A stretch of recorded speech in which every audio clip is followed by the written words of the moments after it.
Hello friends, welcome to quick Gyan tutor. Type 5 करने जा रहे हैं हम टाइम एंड वर्क का।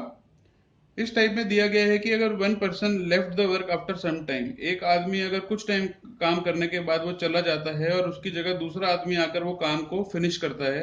इस टाइप के क्वेश्चन हम देखेंगे। तो ये आइए क्वेश्चन देखते हैं हम पहला अपना। ए वर्क फॉर 4 डेज, ए ने 4 दिन काम किया और वो छोड़कर चला गया, और बी ने उस काम को 18 दिन में बाकी काम को कंप्लीट किया। अब वो ये कह रहे हैं कि अगर ए ने 6 दिन काम किया होता तो बी बचे हुए काम को 12 दिन में कंप्लीट कर लेता। ठीक है। तो यहां से हम ये देख रहे हैं कि ए ने अगर 2 दिन एक्स्ट्रा काम किया होता तो बी को 18 - 12 6 दिन कम काम करना पड़ता। अगर 2 दिन ए ने एक्स्ट्रा काम किया होता तो बी को 6 दिन कम काम करना पड़ता। तो जितना काम 2 दिन एक्स्ट्रा ए ने किया होता उतना ही कम बी को 6 दिन में काम करना पड़ता। तो ऐसे हम इसकी एफिशिएंसी को उनके डेज से मल्टीप्लाई करके इक्वेट कर सकते हैं। So 2a is equal to 6b। तो यहाँ से a upon b will be 3/1।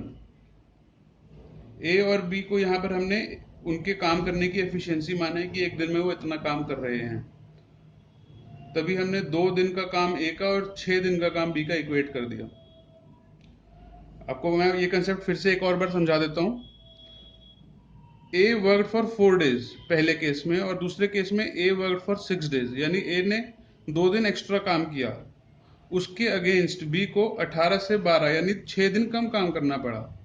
Total work एक ही है, तो हम इनके काम के डिफरेंस को इक्वेट आराम से कर सकते हैं। सो दैट इज वाई हम यहाँ लिख रहे हैं 2a is equal to 6b, और ए और बी की वर्किंग एफिशिएंसी की रेशियो 3:1 आ गई है यहाँ पे। यानी ए एक दिन में 3 यूनिट्स काम कर रहे हैं और बी एक दिन में 1 यूनिट काम कर रहे हैं। इससे अभी हम एफिशिएंसी हमारे पास आ गई है, तो टोटल वर्क आराम से निकल सकता है। टोटल वर्क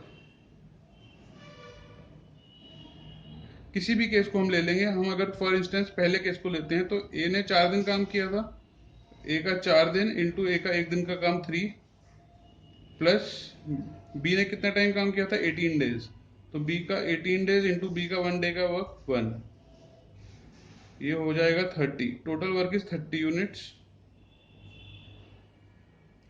ए का एक दिन का काम है 3 यूनिट्स, बी का एक दिन का काम है 1 unit. So total work done in 1 day by A and be together, दोनों ने एक साथ एक दिन में कितना काम किया, ए प्लस बी ने 4 यूनिट्स। तो 30 यूनिट्स डिवाइडेड बाय 4 यूनिट्स अगर हम करते हैं तो हमें टाइम मिल जाएगा जितना टाइम ए और बी ने इकट्ठे इस काम को खत्म करने के लिए लिया।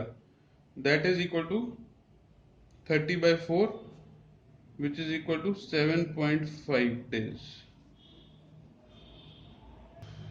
तो इसमें आप ये देख रहे हैं कि मोस्टली सभी क्वेश्चन सिमिलर टाइप के हैं। यदि हमें दोनों पर्सन्स की या ग्रुप ऑफ पर्सन्स की एफिशिएंसी की रेशियोज पता लग जाती है तो हमको बस टोटल वर्क निकालना है और उससे उनके डेज को डिराइव करना है। That's it. Thank you friends. Please हमारे चैनल को सब्सक्राइब कीजिए, बेल आइकन पर क्लिक कीजिए ताकि आपको रेगुलर नोटिफिकेशंस मिलते रहें और इस वीडियो को मैक्सिमम शेयर कीजिए।